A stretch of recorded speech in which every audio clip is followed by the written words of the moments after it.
hati, ya, sekaligus obat-obatnya. Sebenarnya kalau kita bahas kitab yang memang khusus membahas tentang itu adalah kitab Ad-Dawa ataupun obat dan penyakit dan obatnya karangan Ibnu Qayyim Al-Jauzi. Itu adalah kitab paling bagus, buku paling bagus untuk dipelajari bagi orang-orang yang kena penyakit hati. Sebab penyakit hati ini yang terhingga bukan hanya orang pelaku maksiat, bahkan juga terkadang yang kena penyakit hati ini orang-orang yang kita anggap sebagai ahli ilmu, seorang ulama, bahkan seorang ulama yang luar biasa ilmunya. Ini juga bisa tidak terlepas dengan penyakit hati, karena kita ini adalah makhluk manusia yang diciptakan oleh Allah, yang sifatnya terus saling berinteraksi antara satu sama lain. Jadi sifat manusia itu dari Nabi Adam sampai hari ini itu suka dipuji, suka dia dianggap paling hebat, suka kalau dia apapun yang dia lakukan itu punya apresiasi lah, punya sanjungan. Terus nikmat yang dia dapatkan, ini sifat manusia ya. Nikmat yang dia dapatkan itu dia ingin tuh orang tahu tentang nikmat dia. Makanya kenapa saudara Nabi Yusuf alaihissalam itu hasad kepada Nabi Yusuf, karena ada pada Nabi Yusuf yang tidak ada pada mereka. Padahal Nabiullah Yakub itu tidak pernah mengistimewakan Nabi Yusuf daripada saudara-saudaranya yang lain. Cuma yang nampak kecintaan Nabi Yusuf terhadap kecintaan Nabi Yakub terhadap Nabi Yusuf alaihissalam. Tapi meski begitu, tidak ada keistimewaan yang diberikan oleh Nabi Yakub terhadap Nabi Yusuf, tetap saudara-saudara itu hasad. Ini juga penyakit hati. Maka perlu kita jelaskan sedikit banyaknya tentang penyakit hati dan siapa yang manusia yang terbaik sebenarnya dalam muka bumi ini. Sebenarnya makhluk yang terbaik dalam muka bumi ini ataupun muslim, ya muslim kita katakan, karena kalau orang kafir akidahnya sudah salah. Meski mereka sedekah, meski mereka orang yang baik, tidak dianggap kalau orang kafir. Tapi kalau orang muslim,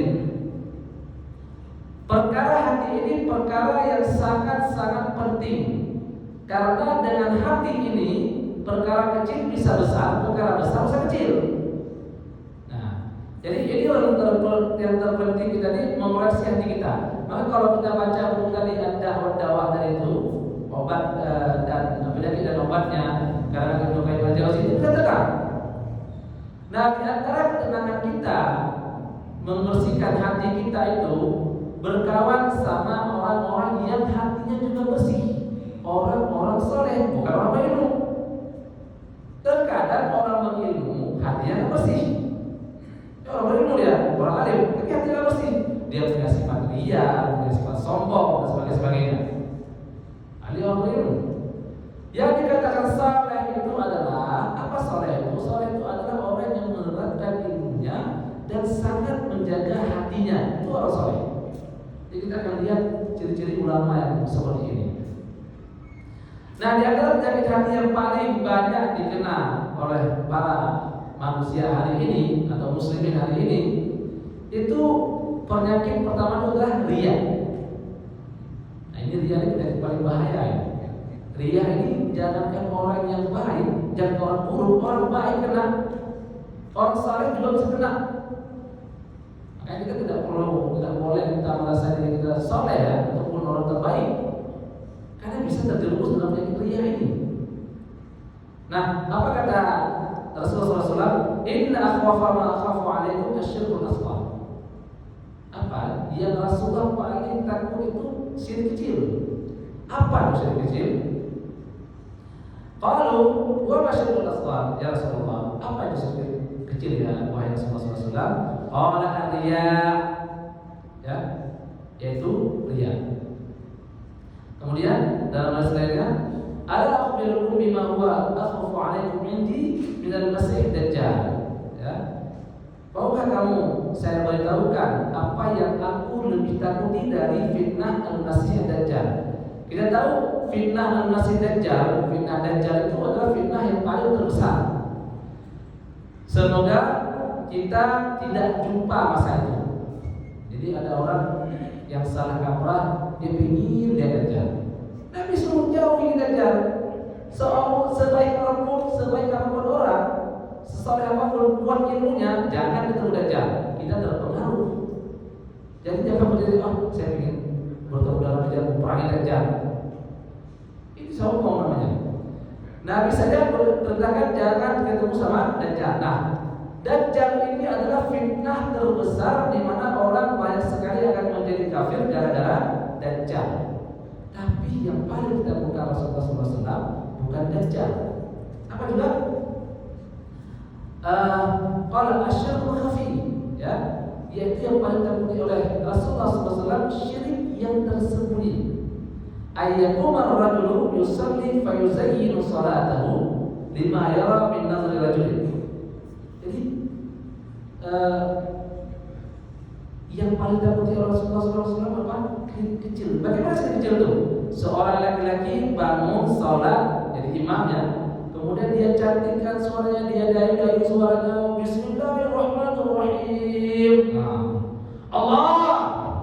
Kalau orang baca apa namanya tilawah dia, tilawah tuh, dipanggil lah. Kalau dia, Bismillah, panjang suaranya. Panjang lagi. Allah bilang Allah itu, kata-kata masyarakat itu orang yang baca itu artinya langsung nggak perlu Celsius tuh. Makanya saya ketika ada yang dulu dari sana di kampung saya di Aceh ya, ada santri itu minta belajar apa namanya tilawah. Saya bilang, saya tidak katakan tilawah tidak boleh ya, cuma saya bilang sebaiknya daripada tahu tilawah baca tahfiz saja, Al-Quran. Karena tilawah ini sangat rentan untuk riya. Orang memperbauskan orang azan lagi, azan ya, azan tuh panjang sampai berapa hakatnya kalau udah berapa 30 hakat ini. Udah keluar daripada apa namanya umat. Ya kenapa? Karena mungkin di sampingnya entah calon mertuanya mungkin bosnya mungkin. Kalau jadi imam, ini kan, kalau imam kita insyaallah bagus ya, enggak hati mestinya. Jadi imam Pak, kalau bawa ayat, kira-kira ayat yang nggak pernah didengar sama orang, apa kira-kira yang aneh-aneh? Nggak ada yang aneh dari manusia. Ayat yang jangan dibawa orang, yang kira-kira kayak seperti ayat Tolak juz 2 kan tentang susah tuh, ya. Bawalah dia rumah dari jauhannya, Masya Allah saya ini ya, hafal betul ayat-ayatnya. Ini imam ini paling rentan karena ria. Ya, saya makanya kan imam yang saya ingatkan pada imam ya, kalau setelah apa namanya sholat ya, dia berdoa apa doanya? Allahumma inni a'udzubika an usyrika bika wa ana a'lam wa astaghfiruka lima la a'lam. Imam ya, supaya saya juga ya. Saya juga kenal juga ya. Jadi dia artinya apa? Allahumma inni a'udzubika an usyrika bika wa ana a'lam wa astaghfiruka lima la a'lam. Ya Allah, aku meminta ampun kepada kamu an usyrika bika, aku berbuat syirik kepada kamu wa ana a'lam. Saya tahu ketika saya salat ada apa namanya orang yang saya segani di belakang saya, entah itu orang tua saya, entah itu mertua saya, entah itu orang yang saya suka, ya. Akhirnya saya percantik suara saya supaya makin hebat saya. Saya tahu, saya sadar, saya sadar. Ini ya kita, yang tahu kita yang tahu. Maka kita katakan sama Allah, ya Allah, Allahumma inni a'udzubika an usyrika bika wa ana a'lam. Ya Allah, aku minta ampun kalau aku punya syirik, ya Allah. Wa astaghfiruka lima la a'lam. Dan aku minta kepada kamu, minta ampun kepada yang tidak tahu. Nabi saja minta ampun ya. Jangan sampai Rasulullah ada syirik yang dia tahu tapi dia lakukan. Ini Nabi, apalagi kita. Pergi haji. Nah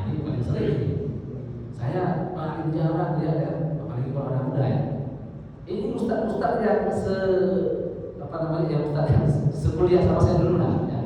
Entah di Mesir, di Madinah, di Sudan, di kawan-kawan saya posting selalu alhamdulillah hari ini sudah sampai ke Masjidil Haram, semoga tahun depan umumkan.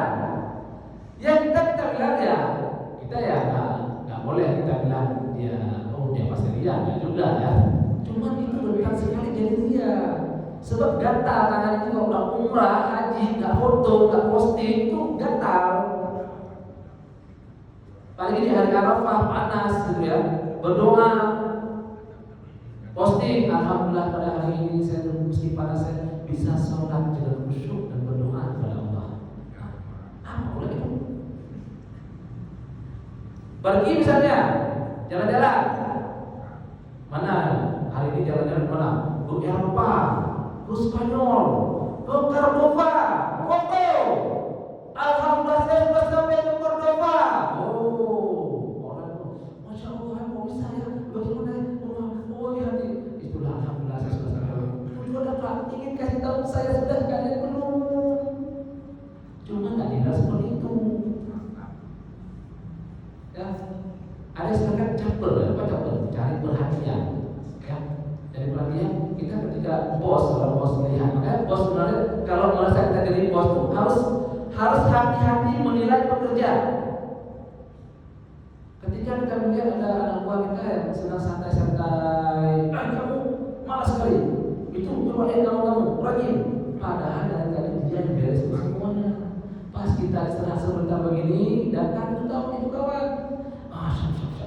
Kamu ya jadwal dia, bos datang. Siap. Jadilah dia yang makan. Yang bagus tadi siapa? Tersingkirkan. Ini jadi pengurang ternyata. Inilah ciri-ciri orang-orang yang jadi pengkhianat. Orang cari perhatian kepada bos, dan bos nggak tahu dia, nggak sadar padahal dia orang yang dipecat itu justru yang bagus, yang ikhlas.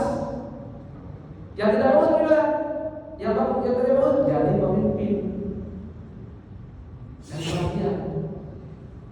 Makanya kenapa Al-Mustaqsim itu dia bisa sebodoh itu menyerah dengan holalukan di perang Baghdad itu, karena dia salah cari orang kepercayaan. Ibnu Al-Farabi itu orang cari perhatian ya. Orang yang bagus dia singkirkan, orang yang jelek dia masukkan, akhirnya hancur dia, pengkhianat dia. Orang yang syirik ini sering cenderung kepada jadi pengkhianat, suka istilahnya yang dulu berusukan ya namanya. Cari pencitraan ini kalau misalnya kita mau jadi pemimpin, ngomongnya orang lebih ketika di debat kandidat. Allah Akbar, saya ikut dengan Islam, saya ikut Islam 100%. Masya Allah, ini terbaik. Pilih semua, kita pilih, adalah dia mau mati. Makanya hati-hati, syirik ini paling bahaya. Karena itu usahakanlah kita ya, apapun yang kita lakukan kalau bisa orang nggak tahu biarlah. Makanya orang yang terbaik itu yang didapat naungan di hari kiamat itu adalah rajulun yang dia menangis itu yang di tengah malam hari. Malam hari siapa yang ada? Biasanya orang cari perhatian itu kan dengan orang lain. Dia kan gak cari perhatian sama anaknya, sama istrinya.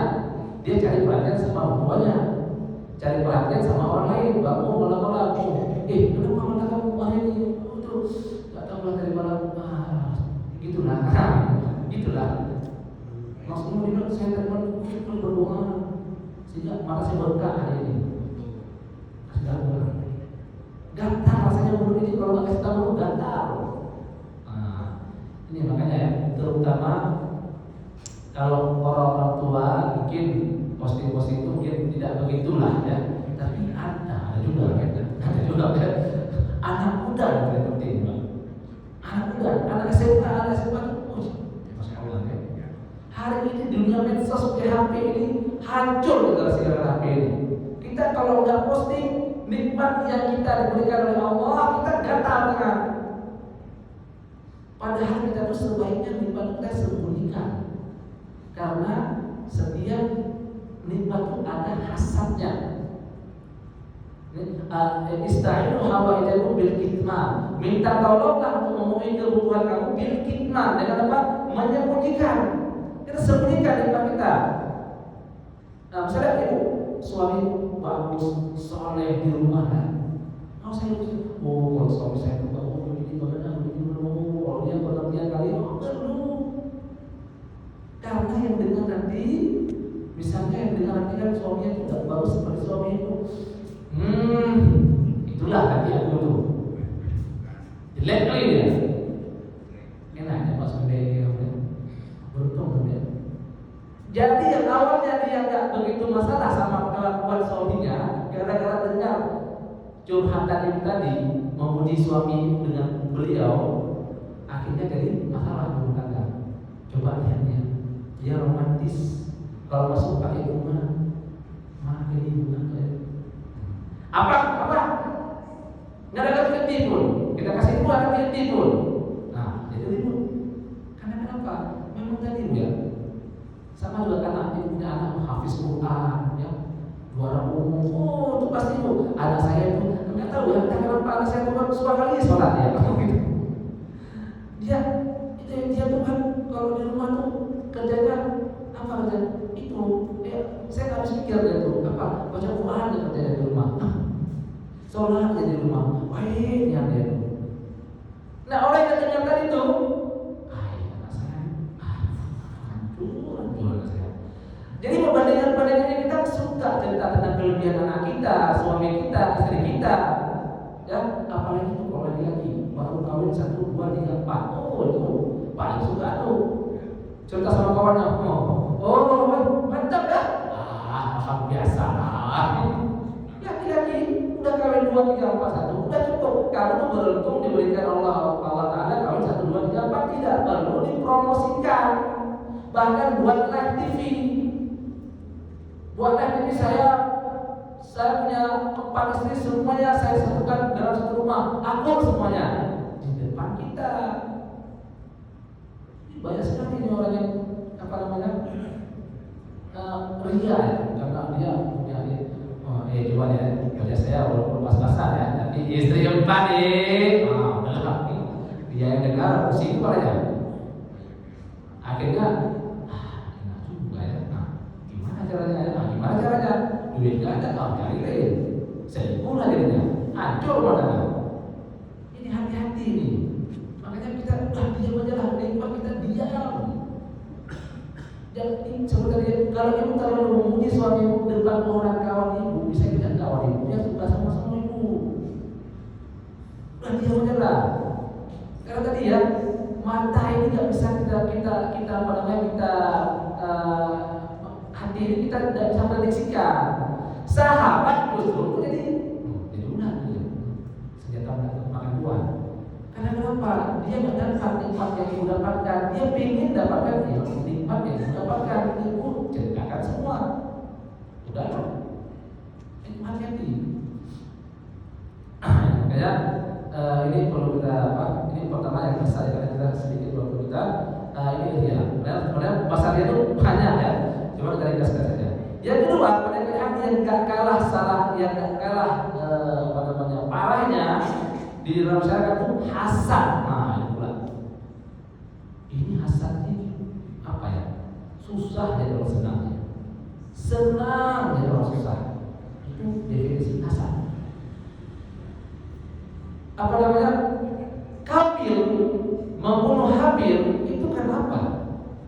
Dia cemburu sama Kabil. Sama Habil ya. Habil itu lebih tampan, lebih kuat, dan lebih disayangi oleh Nabi Adam. Meski Nabi Adam tidak pernah menampakkan kesayangan kepada Habil, tapi gara-gara tadi di antara karena perempuan, karena apa namanya Habil dijodohkan dengan adiknya Kabil, dan Habil yang diterima kurbannya dari Allah Taala, hasadnya tinggi. Oh, Allah tuh pilih kasih. Karena Habil dicintai oleh Nabi Adam, akhirnya terjadilah pembunuhan pertama di dunia. Sekarang hari ini orang cekcok gara-gara hasad. Apa namanya hasad itu? Tamanna zawal ni'mati an sahibiha. Itu hasad. Apa dia berharap supaya orang itu nikmatnya hilang. Jadi kalau dia misalnya itu ada saingan bisnis nih, ya tiba-tiba bangkrut di sampingnya, alhamdulillah. Dan ini terjadi sangat banyak di masyarakat. Dalam sekolah, kalau ada yang santri ya, yang pintar ada sama dia, tampan ada sama dia, ya kaya ada sama dia. Nggak boleh lagi orang yang suka sama dia. Oh, banyak yang asal sama dia. Makanya tadi ya, jangan ceritakan nikmat kita kepada orang lain. Kita sudah dapat ini, kita sudah dapat itu, ya, karena akan mendatangkan hasad dari orang lain. Maka kita sunnahnya ketika tidur, apa yang kita baca itu setelah ayat kursi 30 kita muslim, ya, qul huwallahu ahad, qul a'udzu birabbil falaq, qul a'udzu birabbin nas. Nah, 3 ini yang kita cara bacanya 3 kali, kemudian baca ayat 30 tadi yang berlaku sampai 3 kali kita lakukan seperti itu. Tujuannya apa? Tujuannya kalau ada orang hasad sama bapak sama ibu tidak kena dampaknya, karena itu namanya penyakit ain. Rasulullah mengatakan al-ainu haq. Penyakit ain itu betul-betul ada. Ibu mendapatkan kenikmatan kepada orang lain dan orang yang senang sama nikmat tersebut. Ibu baru beli mobil, posting, ya, ada hubungannya dengan hasad tadi. Gara-gara kita posting mobil baru, orang lihat, orang ini, aduh, orang yang beli mobil kita susah. Ada ya? Ada gitu? Banyak ya?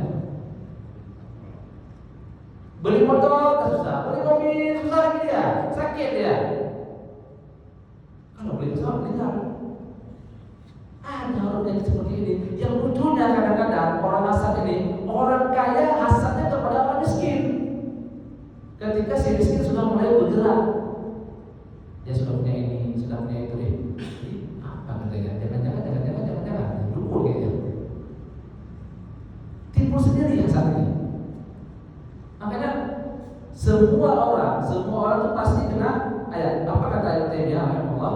Ma khala jasadun min jasadin, lakin ma khala hasadun min hasadin, lakin al-laim yubdi wal karim yukhfi. Jadi tidak ada satu manusia pun kecuali punya hasad dalam kehidupannya. Misalnya gini nih, seorang ustaz, ya, contoh saya misalnya, ada ustaz yang lebih terkenal, lebih banyak jamaah, ini bisa saja saya hasad sama dia, ya. Dan ini normal. Setiap manusia sangat baik punya potensi untuk hasad. Imam Bukhari, gurunya itu hasad sama beliau, sehingga beliau terkena fitnah. Al-Quran, itu Imam Bukhari loh. Gurunya hasad sama beliau, kenapa? Karena majelis Imam Bukhari ini lebih ramai daripada majelis gurunya. Padahal yang menyarankan muridnya belajar dari Imam Bukhari ini gurunya. Tahu lebih ramai. Makanya ada cerita Syekh bin Baz dan Syekh Albani. Itu ketika dibuka pengajian Syekh Albani di Mekah itu, ya, atau di Madinah, lupa saya. Jadi ternyata jamaah yang menghadiri pengajian Syekh Albani lebih ramai daripada Syekh bin Baz. Apa kata orang Syekh? Kok udah ramai sana? Apa jawaban Syekh bin Baz? Dzalika fadlullahi yutihi man yasha. Itu adalah kelebihan karunia Allah yang diberikan kepada yang Ia sukai. Itu jawaban Syekh bin Baz. Berat. Saya katakan berat ketika kita punya udah ada banyak follower, tiba-tiba follower sedikit karena ada yang lebih hebat dari kita, ya. Itu berat. Itu ustaz, karena syekh kan. Kalau saya rendah, itu antara syekh dan syekh. Sehingga tidak jarang antara syekh dan syekh itu saling fitnah dan fitnah. Dan tidak jarang ini syekh ini nggak bagus, syekh ini nggak bagus begitu. Kenapa? Karena followernya sudah banyak. Makanya ini perlu diperbaiki hati ini. Makanya saya katakan tadi, bukan saja orang yang baik bukan saja orang yang jahat, orang baik, soleh, dia pun bisa kena penyakit hasad. Maka dikatakan Imam Ibnu Taimiyah tadi, semua orang pasti kena hasad, tetapi orang yang baik dia menyembunyikan hasad itu, tidak dia nampakkan. Orang jahat dia nampakkan. Artinya dia akan provokasi orang kalau dia setiap bulan begini. Tapi kalau orang baik udahlah, ini hasad, astagfirullahaladzim. Nah, cara baiknya apa? Cara membawaannya apa? Kita mulia. Oh ya, memang dia terbaik. Sudah selesai. Karena kalau kita biarkan, kita akan penyakit. Makanya penyakit hati itu berat. Nah, kemudian yang setelah hasad ini yang paling penyakit hati yang berat juga adalah ujub. Ujub ini adalah merasa diri paling hebat. Kalau bukan dia, tidak ada orang lain. Nah, penyakit ini paling banyak terkena orang-orang berilmu. Ya, kalau orang bodoh mau di apa dia? Kalau miskin mau di apa dia? Orang kaya, orang pintar, orang alim, orang orang yang banyak followernya, ini paling banyak kena penyakit ujub, merasa diri paling hebat. Sombong, di ujung-ujungnya nanti sombong. Dari ujung ini ke sombong kita nggak boleh.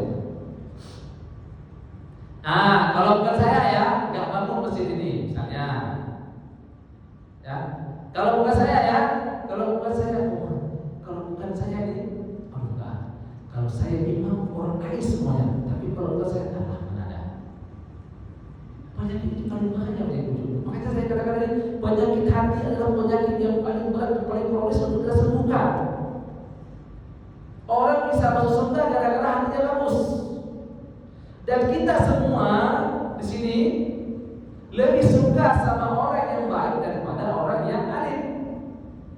Saya yakin orang sudah berkawan sama orang pintar sekali dia, tapi palingnya minta ampun. Pintar sekali dia, sombongnya luar biasa. Misalnya gini, Nabi katakan, "Idza atakum man tardawna dinahu wa khuluquhu fazawwijuh."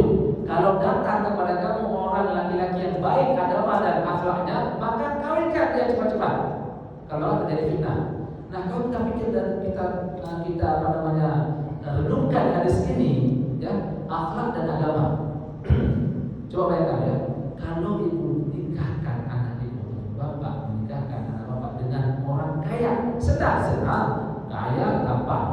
Tapi kalau ada akhlaknya, gak enak. Justru bapak sendiri ketika pergi ke rumah dia,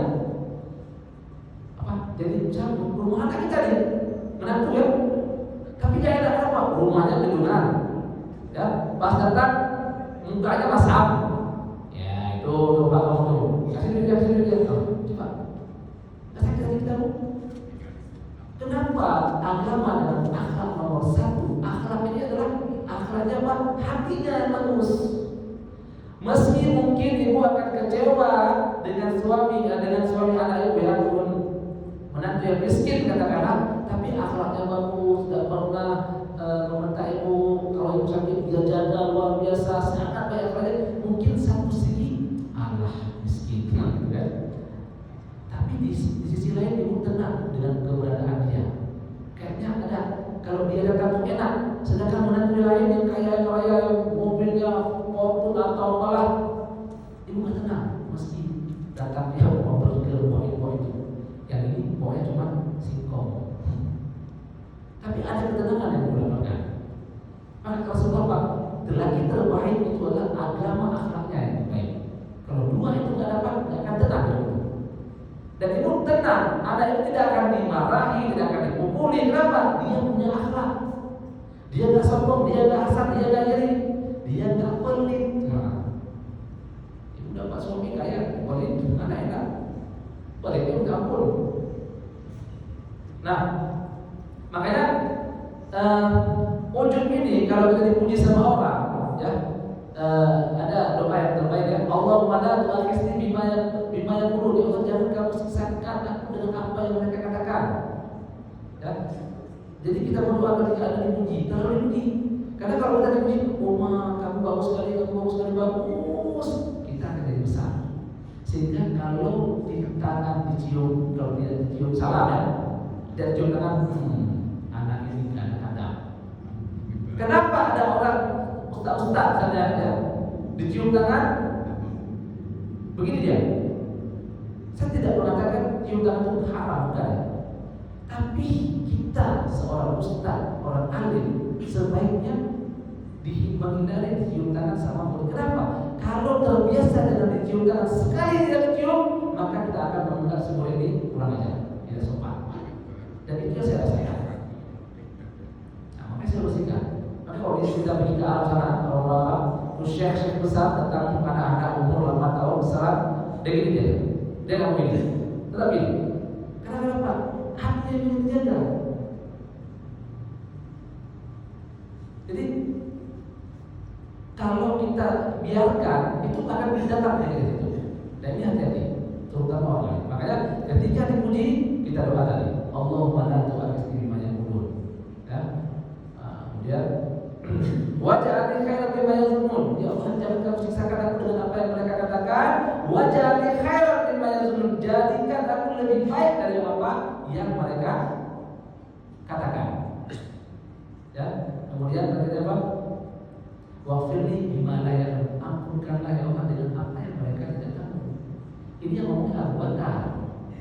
Orang lain, apa kelebihan luar biasa, tapi tidak pernah mengambil yang paling terbaik.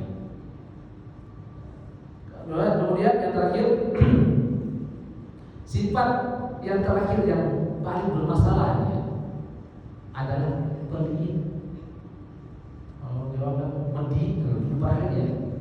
Pelit, medit, dan parah gitu. Ada bakhil, syuh, itu parah itu. Bakhil itu jahat dan syuh itu di atas bakhil lagi. Gak enak berkawan sama orang pelit. Karena pelit ini dia selalu mengambil keuntungan dari orang lain dan bahasa dia, aduh saya nggak ada lagi duit nih, aduh. Wirid dia itu zikirnya selalu apa? Mengeluh tiap hari. Kalau makan, kalau di santri di pesantren ya, sakit perutnya tuh roti bisa nggak pakai gula ya udah, yang nggak pakai gula itu makannya di dalam hari, dalam malam di bolos malam, sakit perutnya. Bukan kita bilang miskin, kali pun orang kaya kadang-kadang pelit luar biasa. Yang luar biasa lagi, jangankan untuk yang lain, untuk dirinya sendiri pelit. Simpan. Ya, ada cerita tentang di daerah mana Allah seorang istri kawin sama suaminya itu punya kios grosir, duit masuk jutaan tiap hari, jutaan, sampai uang dia tuh hampir 40 M. Tapi luar biasa hematnya istrinya nih, yang istri yang beres suaminya, yang pegang duit istrinya. Luar biasa hematnya, anaknya nggak boleh jalan-jalan jauh-jauh, nggak boleh, nggak usah jalan-jalan jauh-jauh, nggak boleh. Sampai akhirnya ibu ini meninggal. Ibu ini yang 40 M ini meninggal. Akhirnya suaminya kawin sama sekretarisnya. Yang menikmati kekayaan siapa? Si sekretaris. Ibunya dapat M, 40 M meninggal. Tidak dapat apa-apa. Pelit. Ini sifat pelit ini kalau ada orang kaya pelitnya kita kasih racun ya. Karena pelit ini luar biasa masalahnya. Masjid ini nggak akan bangun kalau semua masyarakat Jambi ini pelit semuanya. Keluarga duit belanja, keluarga duit kayak mengeluarkan apa ya. Jadi ketika Nabi katakan apa? Rasulullah katakan, la yashtamu syuhun wa imanun fi qalbi rajulin muslim. Ini ada. Tidak akan berkumpul ke sifat pelit, iman di orang beriman. Tidak akan berkumpul sifat pelit dan iman dalam hati orang muslim. Artinya apa? Kalau orang beriman tidak mungkin pelit. Kalau ibu ada lihat orang yang nampaknya soleh, ya, bagus, tahajud, Quran, tapi pelit, berarti dia soleh. Berarti dia tidak beriman. Kan takut dia. Kalau takut dia kalau misalnya dikeluarkan duit, habis di sini. Oke. Ini kalau saya bilang ya udah, kalau dia pengalaman ya. Saya kalau saya pribadi ya, saya tidak pernah nabung. Memang kalau kita pikir ya nekat ya, nggak nabung itu nekat. Ya, kenapa? Karena saya yakin kalau saya sudah ada dapat rumah, udah waktunya dapat rumah, Allah berikan rumah saya. Kalau udah saya yakin sudah waktunya saya diberikan Innova, Allah berikan Innova. Ini namanya keyakinan. Jadi saya nggak bohong ya, karena kalau terlalu banyak nabung ya, sifat pada kita muncul. Ini keluar duit sebulan aja dulu, kita harus pakai ini, beli itu. Makin banyak duit, makin pelit, makin hemat, bukan makin terbawa. Saya dulu di Mesir kan kita kan apa namanya ada tembus ya, pada haji, petugas haji, itu kan gajinya luar biasa, 50 juta ya, maksud saya. Kita mahasiswa baru kawin 50 juta, dia ini bagaimana itu? Biru lah kita. Itu sebagian kawan-kawan kalau udah pulang dari sana, dari haji, pulang ke Mesir itu pasti traktir duit, traktir kan. Ada orang langsung dari Saudi langsung pulang ke kampungnya supaya tidak dibompas sama kawannya. Makin banyak duit, makin hemat. Kalau dia kawannya, ngeri takut dia.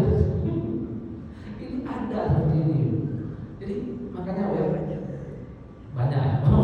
Jadi siapa sebenarnya terbaik ya? Yang terbaik adalah afdalun nas kullu mahmumil qalbi saduqil lisani qalu saduqul lisan na'rifu fama mahmumul qalbi ya Rasulullah SAW. Jadi kata Rasulullah, siapa manusia terbaik? Yang terbaik itu kullu mahmumil qalbi, hati yang senantiasa dihapus, dibersihkan. Saduqil lisan, lisannya itu jujur, ya. Bagaimana kita tahu apa namanya dibersihkan hati?